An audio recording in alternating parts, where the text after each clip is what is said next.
Bonjour. Aujourd'hui, j'aimerais vous parler de comment réaliser l'impossible, évidemment. À 13 ans, je me suis lancé un petit objectif. Tout simplement concurrencer les grandes marques de téléphones portables avec un smartphone écologique, open source et bon marché. Oui, je sais, à 13 ans, on n'est pas très réaliste. Mais c'est justement parce que je n'ai pas été très réaliste que je ne me suis pas fixé de limite. Et c'est de ça dont je voudrais vous parler aujourd'hui. Comment chacun d'entre nous peut se donner les moyens de réaliser ses projets, quels qu'ils soient, si on ne se limite pas soi-même. Et pour ça, je vais vous donner ma recette. Transformer le cactus en trésor. Alors oui, je sais, comme ça n'a pas l'air évident. Mais en fait, je me suis posé la question suivante. Pourquoi les gens ne se donnent pas les moyens de réaliser leurs projets? Parce que vous avez tous plein d'idées, c'est vraiment pas ce qui nous manque. Mais souvent, on se dit que c'est impossible. Certains imaginent alors une grande route droite qui les emmène directement vers l'objectif. Alors oui, je sais, l'image est très belle, ça donne très envie. Malheureusement, très rapidement, ils font face à un premier virage, puis un second. Et là, ils tombent sur un obstacle, un cactus. Alors un cactus, ça pique, jusqu'à preuve du contraire, c'est pas particulièrement agréable. Et là, ils se remettent en question. Ils se disent, ah finalement, c'est compliqué les projets, c'est pas pour moi, et ils abandonnent. Mais il y a un deuxième type de personnes. Ceux-là, au contraire, ils sont pas fous. Ils savent très bien que réaliser leur projet ne sera pas simple, que ce soit une route sinueuse avec plein de cactus. Alors ils s'imaginent ça. Ça donne pas très envie, entre nous. Et évidemment, ils abandonnent avant même d'avoir commencé. Qui a déjà été dans une de ces deux situations? Ça m'est arrivé. Mais maintenant, au contraire, pour moi, réaliser un projet, c'est voyager exactement sur cette route sinueuse avec plein d'obstacles, mais que chaque obstacle serait au contraire comme un trésor. Autant d'opportunités et de nouveaux sujets à découvrir.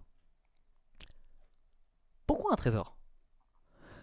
Parce que résoudre un problème, c'est apprendre quelque chose de nouveau. À chaque fois que je tombe sur un problème, je tombe sur un cactus. Non, à chaque fois que je tombe sur un problème, je tombe sur un trésor dont j'assimile les connaissances. Et donc plus je tombe sur des problèmes, plus j'apprends. Alors cette philosophie, elle m'est venue très tôt. Depuis tout petit, j'ai toujours été curieux. Alors j'insiste sur ce point parce que je pense vraiment que c'est à la base de tout.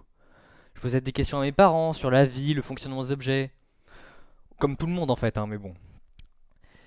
Je démontais aussi tous les objets qui me passaient sous la main. Ma famille en a quelque peu souffert quand la voiture télécommandée de mon frère a mystérieusement disparu.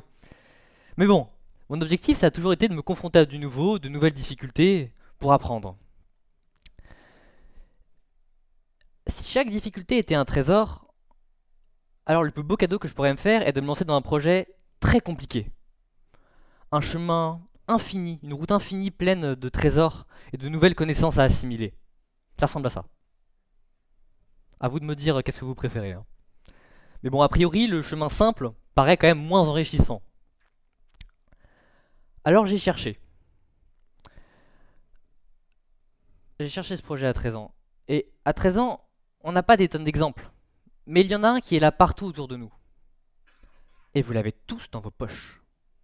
Et oui, j'ai eu l'idée de créer un téléphone portable depuis zéro. Ce sera un téléphone écologique, open source, bon marché, et que chacun puisse faire chez lui.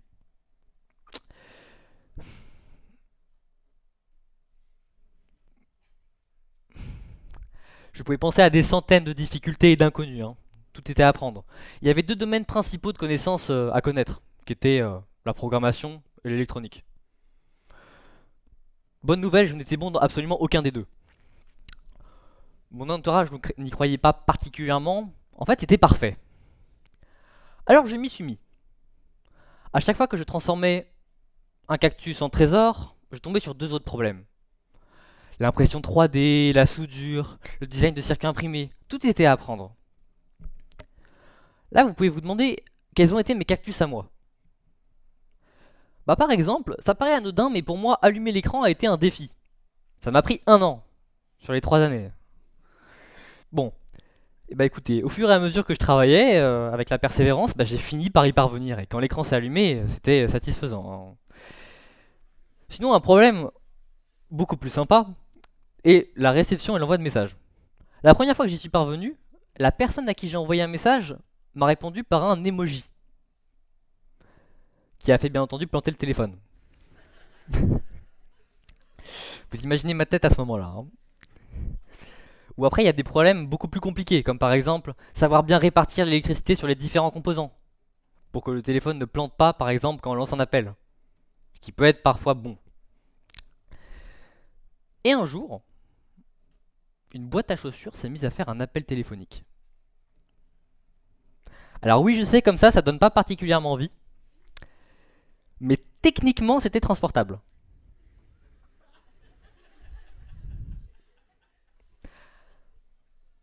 Alors mon entourage m'a conseillé de réduire le volume du téléphone. C'était peut-être pas une mauvaise idée, hein. Alors j'ai continué.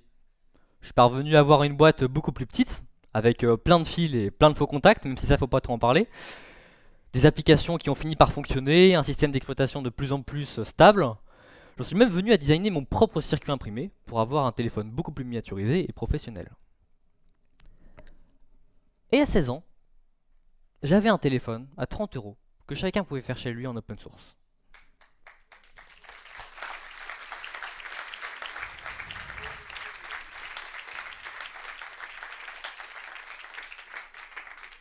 Et il est là. Allô? Ouais, non, je suis un tel là. Non, je te rappelle, excusez-moi. Et aujourd'hui, j'ai repensé à ce garçon de 13 ans et à tout ce qu'il avait appris durant ce chemin. Plein de problèmes. Parce que apprendre, c'est savoir utiliser les problèmes autour de nous pour grandir. Chaque problème est une marche. Une marche d'un grand escalier qui nous mène vers ce que l'on veut réaliser. Chaque marche est importante et tout le monde peut monter l'escalier. Même si ça peut prendre du temps.